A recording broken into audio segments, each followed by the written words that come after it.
Look at that, folks. Just look at it. Doesn't it look great? DougRice.com.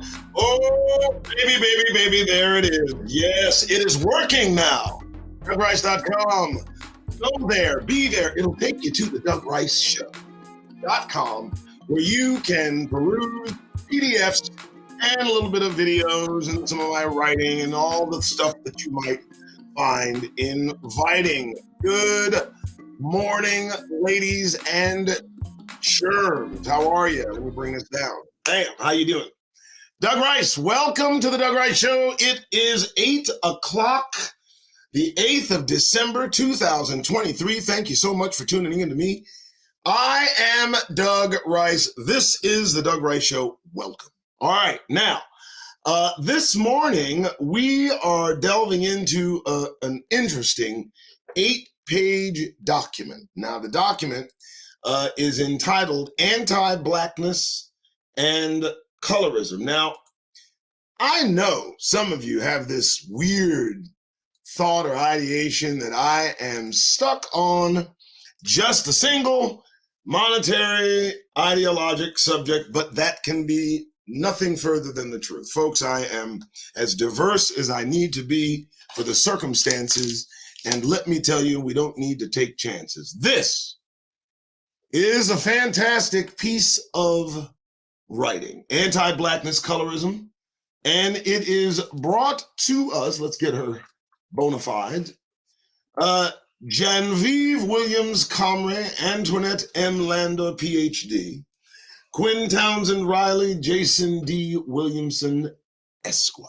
That's who this is. Now, folks, this is a pretty good diatribe, good summary of anti-blackness and colorism. Now, why is this important today? Because of all that's going on across the globe. What this is, in my estimation, is the last gasp of white European ideology effaced from the face of the earth, removed. Their reign, their gentilic reign is over. The Isles of the Gentiles are no longer the seat of power. And every day, their society is losing grip of the control that they took through violence, conquering, disease, lies, all kinds of just discerning activity that put within their grasp a control over the globe, lightening the entire globe. And so that is the reason that anti-blackness and colorism is appropriate topic for today's discussion. And I do thank all of you who are shown up. Please do me a favor, like, subscribe, share. I invited 400 people on Facebook to this, and just a few of you have determined to show up. Be warned that there will be a 5-minute break within this particular show because I do have, my dog is getting his nails cut. There we go. So I got to put a muzzle on him for the trimming. All right. How's everybody doing? Everybody good? It's Friday. Tomorrow is Sabbath. And I hope you have a very restful Sabbath. But today we're going to talk about anti-blackness and colorism.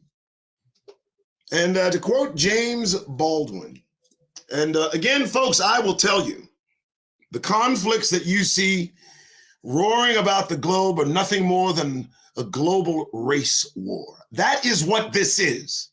Everybody, it's masked by, politics and religion and all these other things. But the real crux of this situation is skin color. That's it. And anyone that doesn't see that just isn't looking close enough. This is all about skin color. This is all about whites being dominant over the entire world. And right now, they're losing control of themselves and they're losing control of the world they effectively stole. Now, so let's get to this, folks. And please, again, like, subscribe, share. And we'll get into this. Most certainly. All right. So James Baldwin, the reason people think it's important to be white is that they think it's important not to be black. People think it's important to be white. Benjamin Netanyahu, and all of the government of Israel think it's important to be white. This government and all the governmental entities that control it, believe me, they all feel that it is important to be white. That is a fact. We're going to go through this. Give me a thumbs up, give me a like, share, and if you like this offering, please look down there. I need it more than ever. Those are the edifices you may use to support this show. Here we go. Defining anti-blackness and anti-racism. Let's go. Anti-blackness is defined as the beliefs, attitudes, actions, practices, and behaviors of individuals and institutions that devalue, minimize, and marginalize the full participation of Black people, visibly or perceived to be of African descent. Negroes. Let's stop with the subterfuge. They don't like Negroes. Our energy puts them off. That's just the way it is. It is the systematic denial of Black humanity and dignity which makes Black people effectively ineligible for full citizenship. The anti-Blackness paradigm positions Blackness as inherently problematic, rather than recognizing the long, rich, and diverse history of Negroes. I'm sick of this. Negroes throughout the African diaspora, and acknowledging that Negro communities across the United States and the world have been severely disadvantaged as a result of historic and contemporary systematic racism, period. You got hair like this, folks? Huh? You got brown skin? Huh? You're a Negro. Bring it in. Anti-Blackness is also closely related to anti-darkness, colorism, as it amplifies and prioritizes proximity to whiteness. This is the way things are, folks. These are the ABCs of today. This is what's going on. Colorism, the term used to describe the unequal treatment of and discrimination against individuals based on their skin tone. Skin tone, that audible frequency that you hear with your eyes. You better hear that. Is rooted in and perpetuates white supremacy and racism by privileging and upholding Eurocentric beauty standards. White skin is in. Eurocentric physical features, examples given: lighter skin, narrower nose, straighter hair, are afforded great value and considered more desirable than Afrocentric physical features. Examples given here: darker skin, broader nose, more coarse hair. Thus, the closer to whiteness and further away from Blackness individuals are, the more privilege and power they are assigned in society, and in essence, the more power they have. Now, this might not be a topic for all Negroes to hear, and for those of you who are disturbed by it, get the hell out of here, all right? We are living this nightmare, we Negroes. And for those of you that would suppose this is a fantasy and it is an illusion, let me wake you quickly from your delusion. Nothing is more appropriate than what we are reading today. Trust that. As we watch what happens over in the Middle East and how it goes their way. But we'll see. As you can see, let's look at the bona fides of these individuals before we continue. Janvieve Williams Corrier is the executive director of Afro-Resistance and an associate professor at the NYU Wagner School of Public Service. Antoinette M. Landor, Ph.D., is an associate professor and Millsap professor of diversity and multicultural studies at the University of Missouri. Kwyn Townsend Riley is a member of the BYP 100, poet and graduate assistant at Western Illinois University. Jason D. Williamson is the executive director of the Center on Race, Inequality, and the Law at NYU School of Law, and an adjunct clinical professor at NYU School of Law. So those are who these individuals are. Okay, we're going to go through this, and I like their opening. I like their opening salvo. As we continue, many notable scholars in this area, including W.E.B. Du Bois, Angela Davis, Ibram X. Kendi, and Michael J. Dumas, have illustrated a complex and disconcerting vision of anti-Blackness and what it has offered white Americans.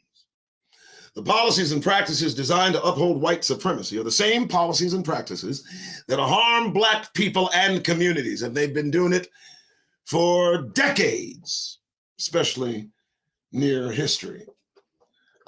Dumas argues that the aim of theorizing anti-Blackness is not to offer solutions to racial inequality, but to come to a deeper understanding of the Black condition within a context of utter contempt for and acceptance of violence against the Negro. Let me tell you something about this people of color, this shadeism, this colorism. Let me tell you something. I'm going to just pause. That's nothing more than people mistaken for Negroes. So when you talk about colorism and you talk about coming close to the color of Negroes, we're only talking about color as it associates the reminding of individuals of Negroes. So please, that close association only just points more directly to us. If you come under fire because they mistake you for a Negro, usually once they assume or make the presumption that you're not, the treatment differs. All right, so just thought I'd throw that out. Moving on. The policies and practices designed to uphold white supremacy are the same policies and practices that harm Black people and communities. Dumas argues that the aim of theorizing anti-Blackness is not to offer solutions to racial equality, but to come to a deeper understanding of the Black condition with the context of utter contempt for the acceptance of violence against the Black Negroes. I read it again. Hence, anti-Blackness lives in values and beliefs that can render Black bodies disposable, resulting in, among other things, the over-surveillance, over-policing, and under-protection of Black people in American society. Are you still grinning? Do you think Black people are still winning? Do you think that? All right, so this inability to recognize Black humanity is what maintains white supremacy. Let me tell you what they're doing over in the Middle East. Let me tell you what's happening over in the state of Israel, all right? That they have an inability to recognize those individuals, Palestinians, brown-skinned people, as humans. And that is what is maintaining their white supremacy over in Israel. Those are nothing but European white people. They are Ukrainians. That's the reason they look identical. And they have no association with anywhere near Palestine. Go back to the Caucasus Mountains from which you crawled beneath. Anti-Black racism is a specific kind of racial hatred or racial prejudice directed towards Black people or those perceived to be Black. Now, let's stop. Anti-Black racism is a specific kind of racial prejudice directed toward Negroes or those perceived to be Negroes. Don't get it twisted. More than merely a product of a few bad actors or individual prejudice, anti-Black racism is a systematic and structural. It systematically marginalizes Black people and communities and devalues Blackness in all contexts, except when it entertains them. When we can make them laugh and smile and cry and do all the things that we can do, then they'll pay for that privilege. What else they gonna do, you know? So other than that, we're devalued here unless they find value, and that value is specific and non-threatening to whiteness. Although the past few years have brought about more familiarity with concepts like racism and white privilege, the concept of anti-Blackness is often overlooked. The term racism, however, fails to fully capture the experiences of Black people, including but not limited to Black women, men, trans Black people, Black gender non-conforming, non-binary, Black youth, Black girls and boys, Black families, Black migrants, Black communities. It doesn't matter. All you gotta be is a Negro. That's first. Everything else is secondary. They don't care. You better pay attention to what's going on out there.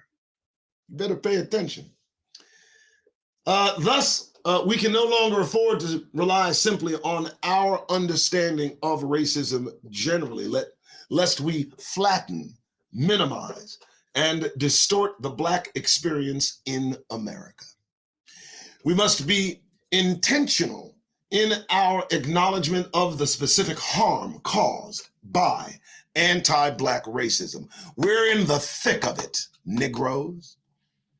There is no correction to be applied. I don't want you to get the wrong ideation, and especially from my mind. They're not going to correct themselves. They're not going to adjust. On that, you can absolutely trust. You hear? Good. All right, cool. Moreover, this concept pushes back against the notion that all racial and ethnic minority groups have similar lived experience that can be generalized into one category, like people or persons of color and BIPOC, Black, Indigenous, and people of color. Anti-Blackness is without analog. And I'm going to say anti-Negro, because that's what this is. It ain't anti-Blackness. They love Africans. Oh, they like Hamites, as long as they don't remind them of a Negro. You know this. You know it's so. All right, so hence, such comparisons or conflations to serve to undermine the specific centrality of anti-Blackness to United States society, its institutions, politics, and practices. And to be clear, one does not have to be white to contribute to anti-Blackness or adopt an anti-Black attitude. In fact, anti-Black racism is not just about the racial oppression of Black people by whites, but by other racial and ethnic groups as well, all of which have themselves been heavily influenced by white supremacy. Do you understand where we are, Negroes? Indeed, anti-Blackness and anti-Black racism reside and thrive within institutions and ideologies of white supremacy, whiteness, and fear of Blackness, and have a profound effect on anyone forced to engage with those institutions and ideologies, irrespective of their own racial or ethnic background. In other words, anybody not a Negro is invited to be a white supremacist, is to be invited to take part in anti-Blackness, and that is what Black people, Negroes, are feeling today. And we're feeling it in every way, from all directions and at all times. And it's increasing in its intensity. Pardon my rhymes. You know I'm telling the truth. You let that foul, feckless coward of a white male, Donald Trump, ascend to the presidency again, and you see what happens to Negroes then. Let's continue. History of anti-Blackness and anti-Black racism. Let's go. Perhaps more than any other facet of American life, the issue of race and anti-Black racism specifically has been the defining characteristic of this country. Indeed, the economic, social, and moral foundation of the United States has been shaped largely by the 400 years of chattel slavery, state-sanctioned terror, legal and de facto segregation, mass incarceration, and over-policing, voter disenfranchisement, and ongoing discrimination that continue to dominate both our history and our current reality. All of which is rooted in the notion that to be Black is to be inferior, incapable, unworthy, less than human, and most importantly, deserving of the physical and psychological mistreatment and marginalization to which we have been subjected. And that's all bullshit. In this sense, anti-Blackness is part of the foundation upon which the United States was built, and has been a way of life in this country from its inception. Whether it be the wealthy white male power structure bent on taking whatever steps are necessary to maintain its control over Black and brown people and communities, or the poor and middle class white mainstream, which has been convinced that whatever troubles or obstacles they may be experiencing in their own lives, their ultimate value lies in their whiteness, which will always prevail over blackness, no matter the circumstances or the context. How any of you cannot have at least a slight indication of awareness regarding your circumstances is beyond me. How any of you can walk about this country with a goddamn smile on your face, I can't imagine. It's a disgrace. Let's continue. As many have suggested, the meteoric rise of Donald Trump over the last several years and the overtly racist undertones of his 2016 presidential campaign, in particular, are directly correlated to the ascendance of the first Black president, not our first Black president, because he ain't mine, never was. The deep-seated anti-Black and anti-immigrant sentiment among many white Trump supporters, while always percolating below the surface, revealed itself repeatedly in the wake of Barack Obama's election to the presidency, from the racially charged threats and protests by disgruntled white voters in the days and weeks following the 2000 election to the violent 2017 Unite the Right white rally by white supremacists in Charleston, Virginia. Everybody got a short memory about these tiki torch-carrying coward-ass Mickey Fickies in Charlottesville. What, Jews will not replace us. Y'all forget about that, you know? You forget about brothers and sisters getting run down by cars for these weak-minded, feckless individuals who crave superiority. I don't understand why. Do you?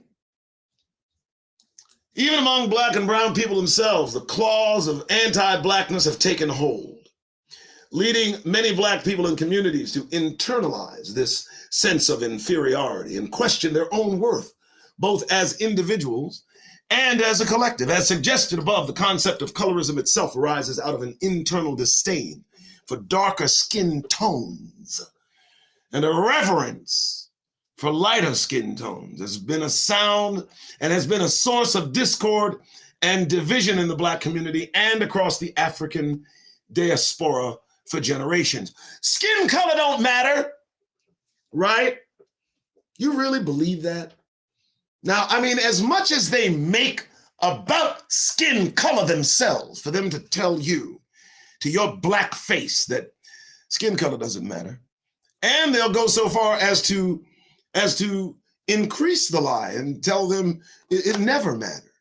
It shouldn't matter, but it does matter, and it will always matter. As such, anti-Blackness impacts every aspect of our lives, from education to employment, housing to healthcare, access to transportation to the administration of our criminal legal system. Long-standing inequities across all of these areas have combined to maintain the status quo over time and make it impossible for Black and brown communities to compete or close the educational or wealth gap. And to be clear, these inequities are neither coincidental nor unconnected. You understand? This is serious business. We're in the middle of this thing, folks. And it's coming to a head. And if you don't wake up and pay attention, you might just end up dead. You heard what I said. Rather, anti-Blackness in all its manifestations has been and continues to be an essential part of the concerted effort among the white establishment to entrench its own power.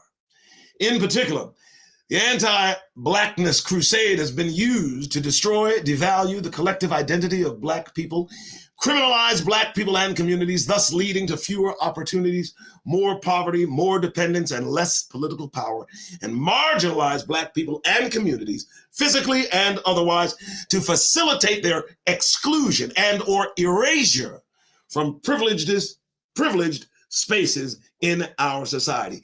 It's by design. Everything that we experience in this country is by design. So you consider the poverty, the crime, all of it. All of it is a concerted effort to maintain that system, that environment amongst Negroes, purposefully, in perpetuity. They will never relent. You understand? As long as Negroes are in this country, that's the future they have facing them. They will never let go of their white supremacy. They will never let go of it, period. I need you to hear that. The core components of anti-Blackness and anti-Black racism. Real simple: destruction, devaluation of identity. Are you still with me? From the beginning, white Americans have sought to justify the enslavement of and discrimination against Black people by arguing that we are less than fully human, that Blackness in and of itself is so evil, so frightening, so deficient, so inferior to whiteness in every way, that it warrants, even requires, the systematic oppression of an entire race. That is their thought process. Let me tell you something, Negroes. It's their thought process when they're smiling in your goddamned faces, too. Don't you ever forget that. After all, how else could one explain away the glaring paradox of the American ideal, life, liberty, and the pursuit of happiness, that failed to include the men and women who built this country, and whose uncompensated labor is the ultimate source of white America's tremendous generational wealth? If white Americans hope to sleep soundly at night, it was and is necessary to perceive Black people as thoughtless, emotionless brutes, unaware of their own inferiority, and in need of redemption, or as 3/5 of a person, unworthy of being counted as fully human, or as violent, uncontrollable, hypersexual monsters, incapable of rational thought, complex emotions. That's what they think of you while they grin in your faces. Do you understand me? So, in the American context, anti-Blackness has been not only a reality, but a requirement among those seeking to justify their own thoughts and behaviors. With this current of anti-Blackness running through American history, it is no surprise that it has manifested both through the actions of individual everyday Americans, an example given, Charleston, George Zimmerman, Trayvon Martin, and countless instances of white people questioning and or calling the police on Black people they perceive to be out of place. And through official government policies and regulations over time, from the explicit Jim Crow laws that dominated the pre-civil rights era to the less explicit, but perhaps more insidious practices of law enforcement agencies, education departments, housing authorities, and other government entities that continue today. This is where you are. Sadly, anti-Blackness also manifests itself in myriad ways among Black people trying to make sense of their own existence. Not surprisingly, for many Black folks, the messages of inferiority, whether explicit or implicit, ultimately have a negative impact on their own self-esteem, as well as their overall perceptions of the value of Black life. So consider what they've done to us, and then go grin in their goddamn faces. I'm serious, folks. What are you doing? I mean, no one's telling jokes, so ain't nothing funny. Whether it is buying into a standard of beauty that idolizes blonde hair and blue eyes, or doubting one's ability to achieve academically or professionally, or devaluing the importance of one's own experiences. This kind of internalized oppression has wreaked havoc on the collective psyche of the Black community. You wonder what's wrong with you? Wonder no more. It's an intentional dynamic to keep Negroes on the floor. Moreover, this effort to devalue Blackness, combined with other categories of identity, can not only make Blackness invisible or less important, but it can make other parts of our identity invisible as well. For example, when we consider gender as it relates to policy making across all sectors of our society, Black women and other gender descents often are not fully considered either in policy design or implementation, which means that a raceless component to gender leaves Black women disproportionately negatively impacted by flawed policies and more vulnerable to harm by those policies. Now, ask yourself why tens of thousands of Black women go missing every year in this goddamned country. Then ask yourself, juxtaposed to the laws that they make, a raceless component that leaves Black women disproportionately negatively impacted by flawed policies like snatch 'em and go. Because if tens of thousands of white women came up missing in this country, the country would stop. Criminalization, let's check it out.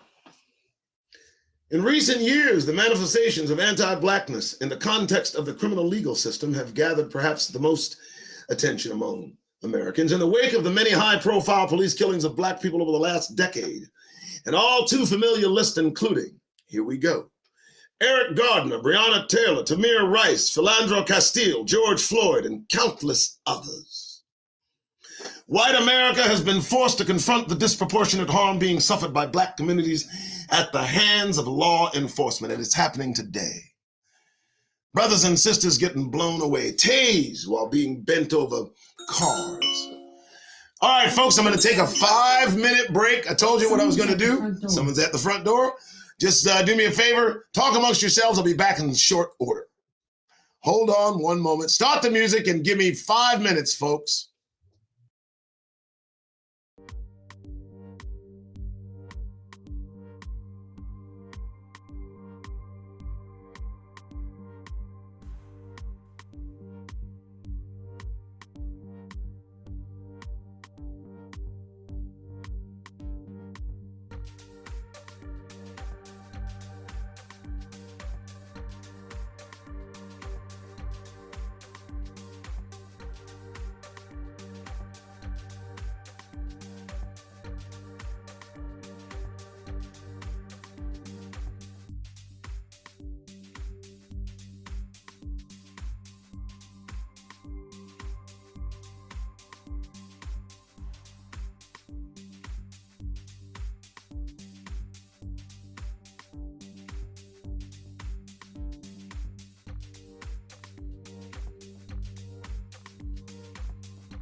All right. Thank you so much, folks. You are awesome. This is the Doug Rice Show, picking up where I left off. I do apologize. As I said at the beginning of this broadcast, the dog had to get his nails trimmed. He's walking around looking all, that's so sad. My dog is 16 going on 17. He's a chippin'. His name is Bubba Gump Shrimp Rice.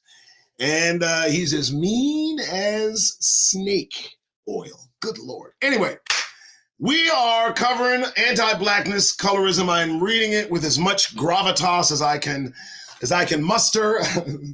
And, this information is extremely important. This information is timely.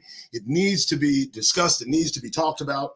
And that's the reason I do this. So we are going to pick it up from where we left off, and it is going to be regarding criminalization. And I appreciate your patience, Negro Nation. I do indeed. And let me do one thing here for me, folks. And thank you so much. Start my little fan. All right. Okay. So if you've been following so far, you probably understand where we're at here. Okay. This is a well put together document, and it itemizes anti-blackness and colorism and how it affects Negroes. And so I will continue reading. Please like, subscribe, share. Let me move that 5-minute warning there. Back to the show. Here we go. Criminalization. And I'm going to start from criminalization just again. In recent years, the manifestations of anti-blackness in the context of the criminal legal system have garnered perhaps the most attention among Americans. In the wake of the many high-profile police killings of Black people over the last decade, an all-too-familiar list includes Eric Garner, Breonna Taylor, Tamir Rice, Philando Castile, George Floyd, and countless others. White America has been forced to confront the disproportionate, oh my goodness. Someone is at the front door. Someone's at the front door again. Well, I'm supposing my wife will get that. Got to do that. Okay. This, in addition to the collective realization among conservatives and liberals alike that mass incarceration generally is not cruel, often unnecessary, and extremely expensive.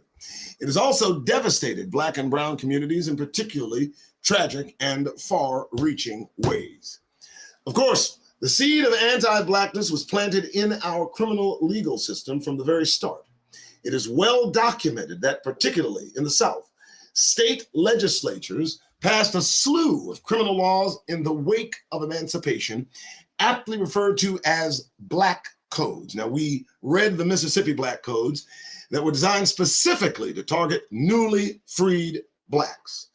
The Southern white establishment readily took advantage of the gaping loophole in the 13th Amendment that still allows for the involuntary servitude of people in prison and used the penal system to exert physical control over a Black population that could no longer legally enslave.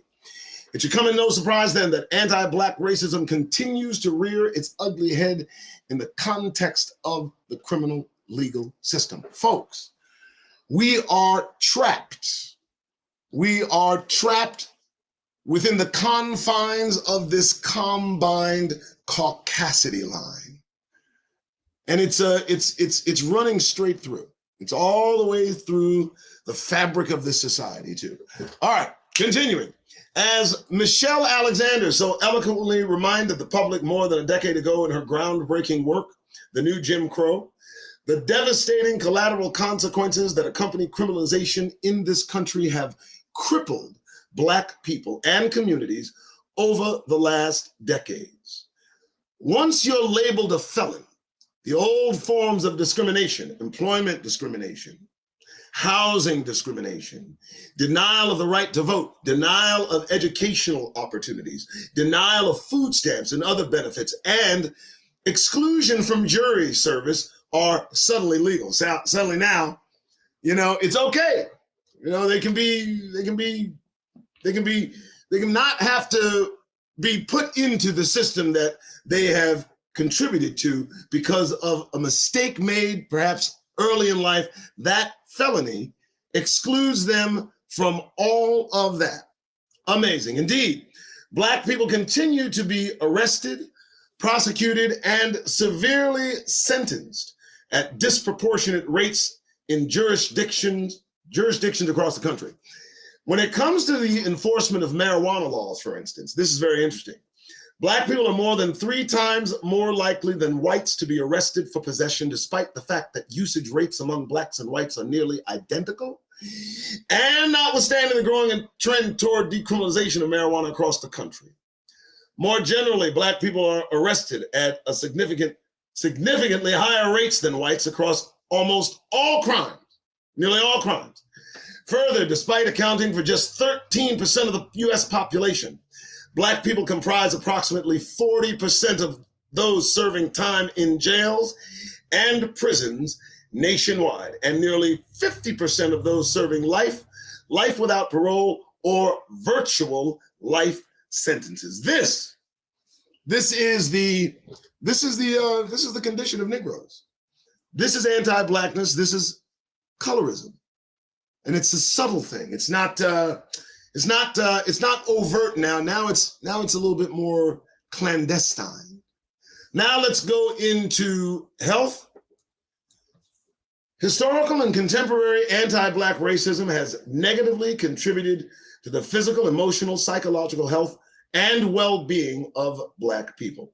In fact, in recent decades, research has shown how anti-Black racism at individual and institutional levels contributes to poor health outcomes. For example, Black people suffer from disproportionately high rates of morbidity and shorter overall life expectancy compared to other racial and ethnic groups in the United States. Moreover, the cumulative experiences of anti-Black racism has been linked to chronic stress and weathering, a process in which biological age accelerates faster than one's chronological age. Now that's rare in Black folks because Black don't crack, but systematic anti-Black racism within healthcare settings has also resulted in health disparities in testing, pain treatment and management, and the quality and longevity of patient visits. Be careful at the doctor's office, Negroes. For instance, research has demonstrated that anti-Black attitudes and practices in medicine betray a significant level of disregard for Black women in particular. And the examples that they give: mistreatment during childbirth and delayed prenatal care. Most recently, we have seen the devastating impact of anti-Black structural racism in healthcare as Black communities continue to be ravaged by the COVID-19 pandemic. And folks, it's a rumor that pandemic-like atmosphere is on the way back. From a disproportionate lack of access to testing and treatment to the prevalence of pre-existing medical conditions that make the virus more deadly, Black communities have struggled to weather the storm, and unfortunately, inequities in our healthcare system are likely to remain or even get worse. Do you understand those are people taking care of you? Those are people with attitudes, proclivities, prejudices. Gotta pay attention to that. All right, so next. Social conceptions of value. Social conceptions of value. Folks, if you like what I'm doing, please do me a favor, like, subscribe, share, but also look down there. I've got some giving links that you can use. I also have the new PDF price list and PDF list up, so you guys can take a look at that as well. These are the kind of educational PDF files that I offer, and I think anyone interested in keeping abreast of where we are as Negroes in this country, right on the precipice of being exodus, I mean, that to me is it's most important to keep our eye on the proverbial ball and remember that we do not belong here at all. Social conceptions of value. Anti-Black racism affects social conceptions of value in a myriad of ways. When Black people were stolen from their homeland and sold into slavery, we were valued for our labor, but not valued as human beings. As noted above, the framers of the Constitution, all white men, originally assigned a value of 3/5 of a human being to Negroes, not to black folks, not to black folks. You know what's interesting? Maybe you don't know. When they brought slaves over here, there were already Africans here, and they were amongst the populace and people. They were freedmen, and they were not Negroes. This is a very specific, targeted oppression, and the target is us. Remember that. This was a result of a compromise made by Southern whites who wanted to boost their representation in Congress, and Northern whites who did not want blacks to be counted at all. Do you see where we are? You see where Negroes are? Do you see where we reside? Huh? Everything ain't okay here, man. Black people were abused, raped, castrated, malnourished, among other things, throughout the nearly 250 years of slavery in this country. When slavery was abolished, blacks were not given any restitution for the malevolence we endured and still endure. Instead, anti-black racism took the form of white hoods and racist laws that did not allow black people to experience any true freedom at all. And remember, folks, we know this is by design. As such, our value to American society has been rooted in our economic contribution, whether as an enslaved people, prisoners, laborers, or consumers. That is our only value to them. As long as we're spending money on them, as long as we are furthering their white supremacist line. Negroes toe the white line better than most. I will tell you that. Some are so indebted to these beings for some reason I'm not seeing. Interesting. As such, our value to American society has been rooted in our economic contribution, right? Already read that. Boom. As a result, when black people are mistreated, discriminated against, abused, or murdered, there is little concern among the powers that be. They don't really give a damn about you and me. In addition, anti-black bigotry encourages the public to dismiss harm when it is done to communities of oppressed population. Throughout the history of this country, and even presently, black people have been publicly attacked physically and otherwise without any significant response from the general public. They don't give a damn. You know what they give us? They give us thoughts and goddamned prayers. They say they sorry. That's what they do. You know, nothing else. Anyway, still to this day, whether it is in the wake of a police shooting or in some other context, black people have had to educate white America about the history of violence against our communities and the current acts of brutality, both figurative and literal, that continues to dominate the present black condition. They deny it is them doing it. You get a white dude attack a black dude, kill him. Other white dudes will tell you it ain't us. You get a black dude attack a white dude and kill him, and suddenly all black dudes associated with that black man. You need to stop. It's you. It's y'all. It's you pale, weak-minded, feckless, coward-ass, racist motherfuckers. It's you. Do you understand? It always has been you. The Negro skin tone irritates your delicate, weakened sensibilities. All bigotry feeds on ambivalence. As the late Desmond Tutu once said, if you are neutral in situations of injustice, you have chosen the side of the oppressor. I'm not neutral. But in order for the public and white America in particular to become invested in pushing back against anti-blackness, they must find and appreciate the real value of the black experience. They ain't never gonna find that, man. They don't care about the black experience. I don't know what to tell you. They like celebrating their results. Oh, they love looking at their handiwork and shedding a tear here and there. But they don't give a damn about the black experience because it ain't the white experience. Liberation. Nobody's free until we're all free. Fannie Lou Hammer. All forms of bigotry insist that any defending of one oppressed group requires us not to defend anyone else. Conservatives, the alt-right, and others consistently argue, for instance, that supporting Black Lives Matter requires removing other people, including other oppressed groups, from the conversation. You see, that's their summation. You see, when they see pro-Black, they read anti-white. That's what's going on. Anything that elevates the Negro community, they see as oppressing the white community. That's their mentality. That's what we're dealing with. That's what you Negroes are smiling at. This is not the case. Did I do that?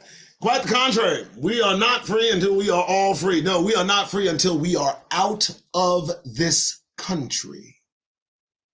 The only way Black people, Negroes, are going to be free of white supremacy is if white people are not in our presence. That's it.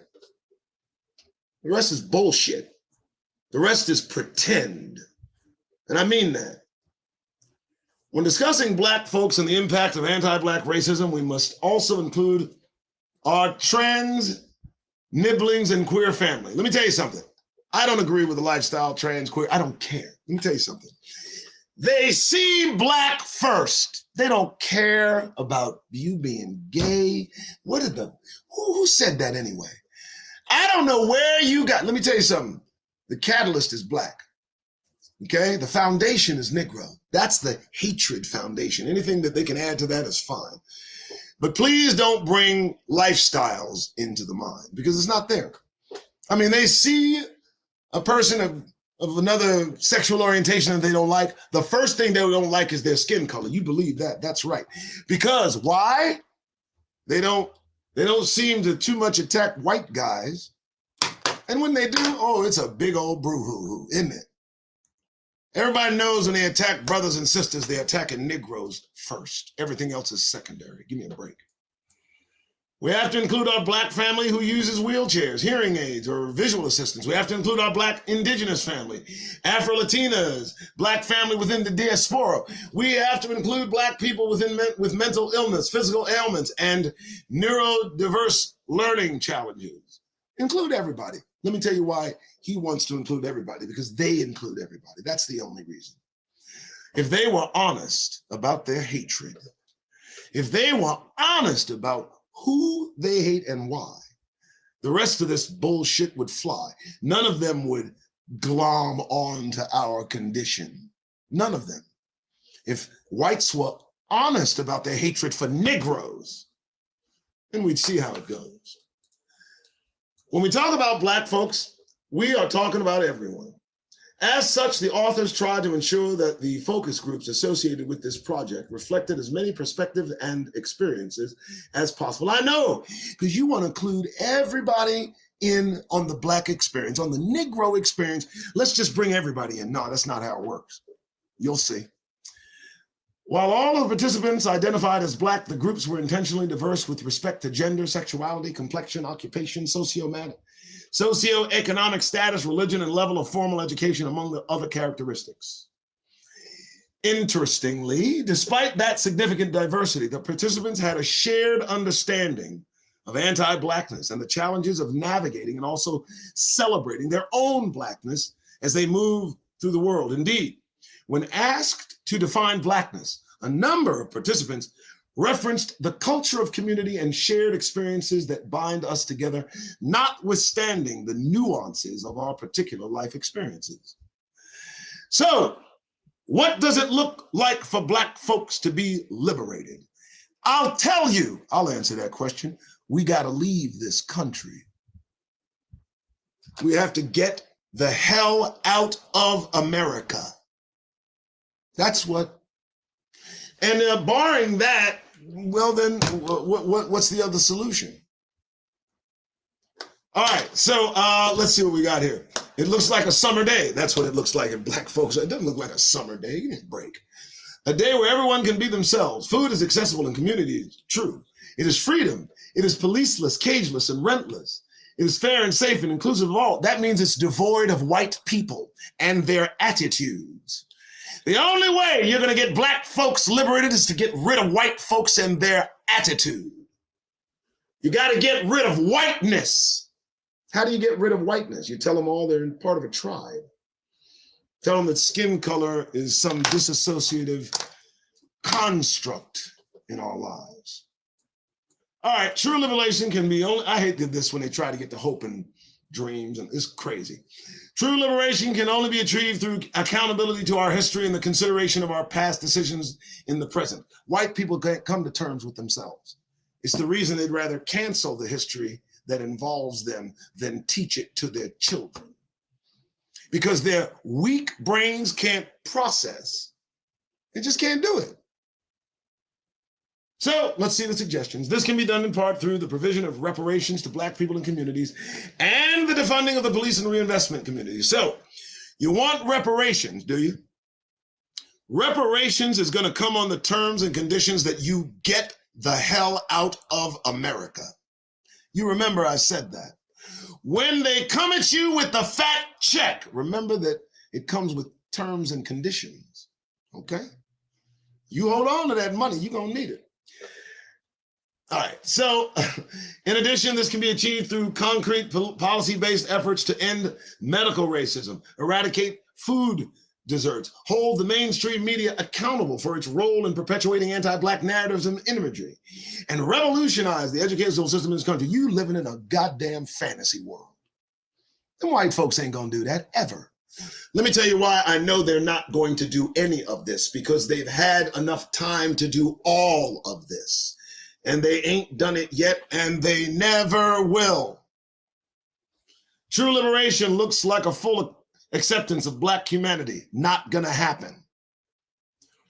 As innocent and free as a default mindset mentality for any black body, no matter what, a yes and rather than yes but mentality, a full understanding of the realities that black people face in all facets of their lives and the realities that come with it. These are some of the core principles that would shift how policy is developed, designed, and implemented, and revolutionize how we think about and move towards true and lasting. The white folks ain't gonna do that, y'all. What are you talking about? In order for that to happen, white folks are gonna have to put down whiteness. Now, you hear me? In order for that to happen, white folks are gonna have to put down whiteness and walk away. And that ain't gonna happen any goddamn day. All right, folks. That's the end of it. I can't believe it. I can't believe I read all 8 pages. I'm so sorry. I got through it in stages, and I appreciate your time. Thank you for sitting here and listening to my rhyme. 19 of you, huh? Thanks so much for showing up. This is the Doug Rice Show, and proudly I say I did complete the one thing that gives me extreme happiness. And let me show it to you, folks, so that you know as well. Yesterday, I worked pretty long and hard on my website and got some stuff done. I did indeed. Let me show you what I mean. Make sure I got this. Hold on. Bam, there it is. All right, so this is what I put together yesterday before I let you go, okay? And I do appreciate you being on the Doug Rice Show. So here it is, folks. What folks were asking for, the donation list, the donation list, and the list of available PDF files.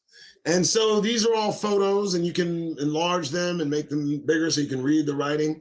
There are over 250 of these documents that are prime and ready. And as I said, folks, the shop is real simple.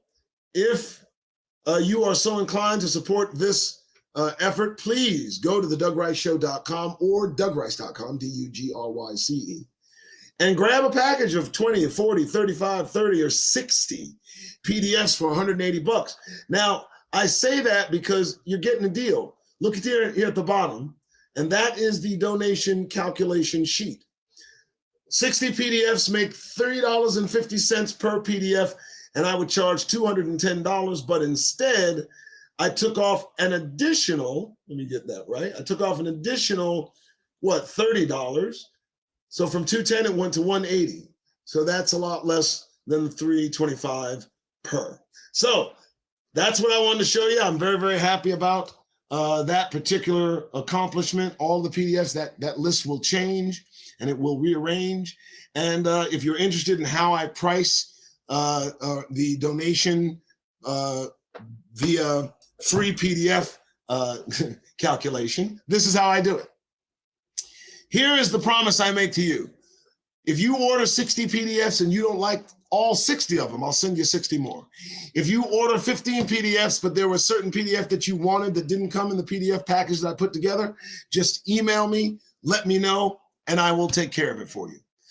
I will accept phone calls as well. I do have a phone number. It is on the website, and it is 480-878-0808. Folks, I try to be as accessible as possible. And this is what I'm doing. I'm trying to make this happen by myself, and I'm trying to do it as well as possible. So do me a favor, if you would, support this effort. I think it's good. I do. And I will be on later today if I have my way. But for now, I appreciate your time. All right? And thank you so much, folks, for listening to my rhyme. All right, listen, I'm out of here. You guys have yourself a good day. And, be safe along the way. But more importantly, if you got to be out there in public places, do me a favor, Negroes, get that goddamn grin off your faces. I gotta go. Y'all take it easy. This is the Doug Wright Show.